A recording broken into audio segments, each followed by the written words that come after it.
Subseção 3ª. Dos efeitos da exclusão de ofício. Artigo 84. A exclusão de ofício da MIL da EPP do Simples Nacional produzirá efeitos. Inciso 1º. A partir das datas de efeitos previstas no inciso 2 do artigo 81, quando verificada a falta de comunicação de exclusão obrigatória. Inciso 2º.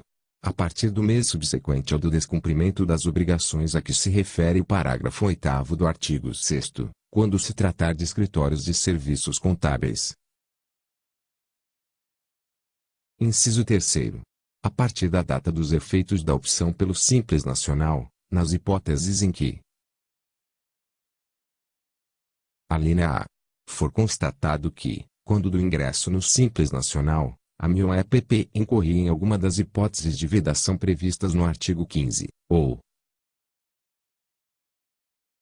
alínea B. For constatada a declaração inverídica prestada nas hipóteses do parágrafo 4º do artigo 6º e do inciso 2 do parágrafo 3º do artigo 8º. Inciso 4º.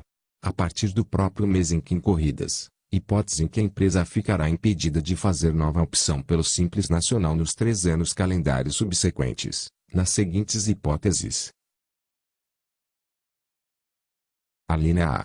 Ter a empresa causado embaraço à fiscalização, caracterizado pela negativa não justificada de exibição de livros e documentos a que estiver obrigada, e não ter fornecido informações sobre bens, movimentação financeira, negócio ou atividade que estiver intimada a apresentar, e nas demais hipóteses que autorizam a requisição de auxílio da força pública.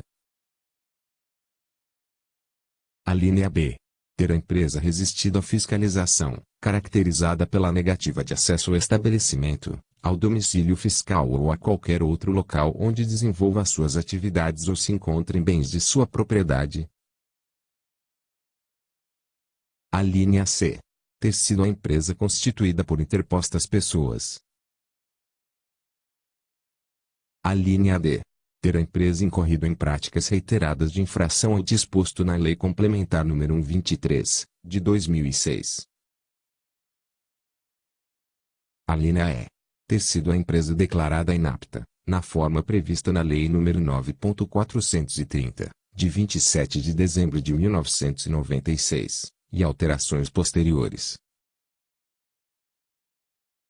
Alínea F.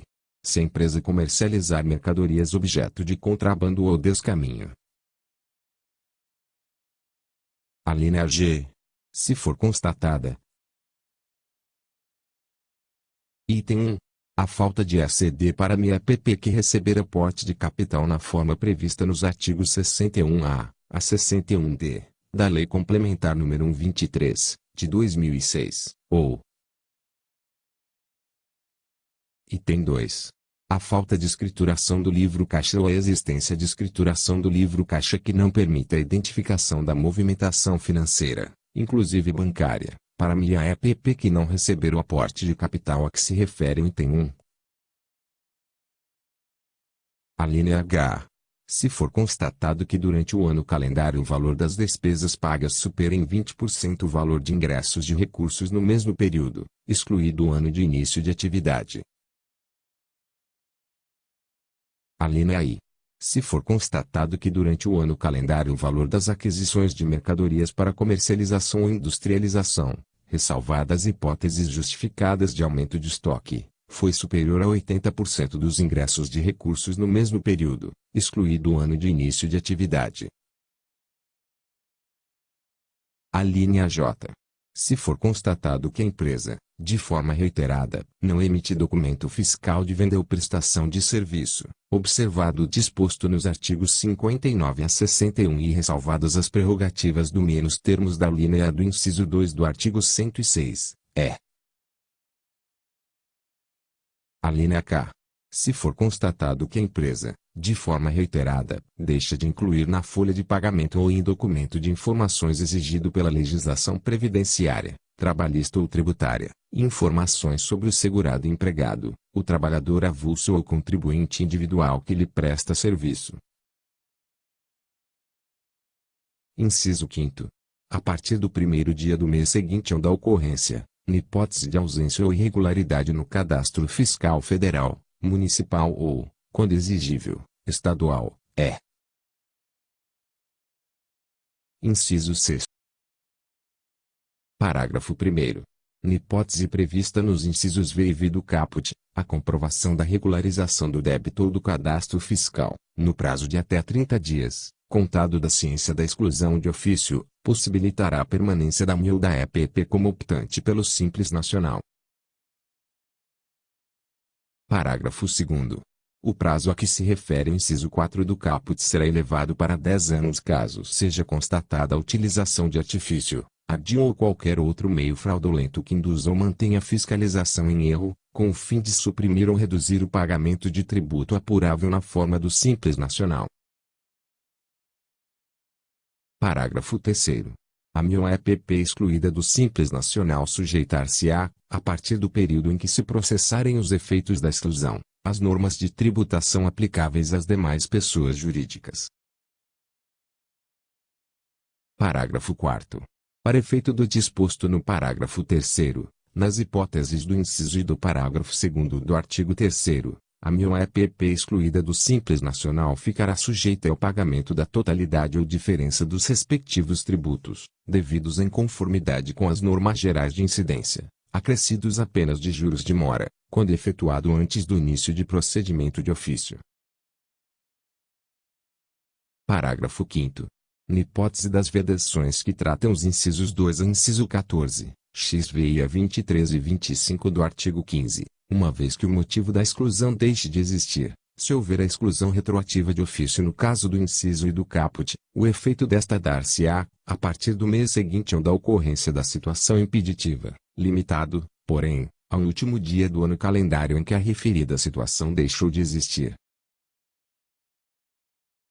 Parágrafo 6º. Considera-se prática reiterada, para fins do disposto nas alíneas D, J e K do inciso 4 do caput. Inciso 1º.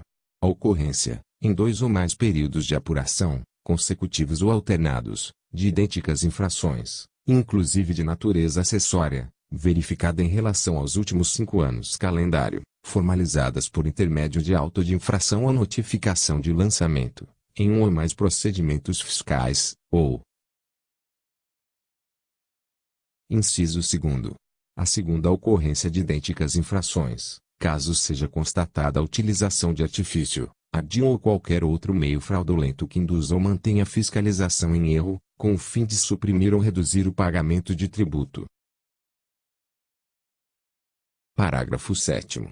Para fins do disposto na linha H do inciso 4 do caput, consideram-se despesas pagas as decorrentes de desembolsos financeiros relativos ao curso das atividades da empresa, que inclui custos, salários e demais despesas operacionais e não operacionais. Parágrafo 8º.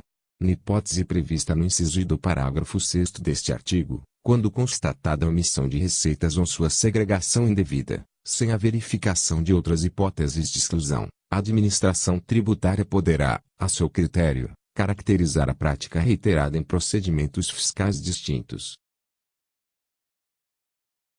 Parágrafo 9º.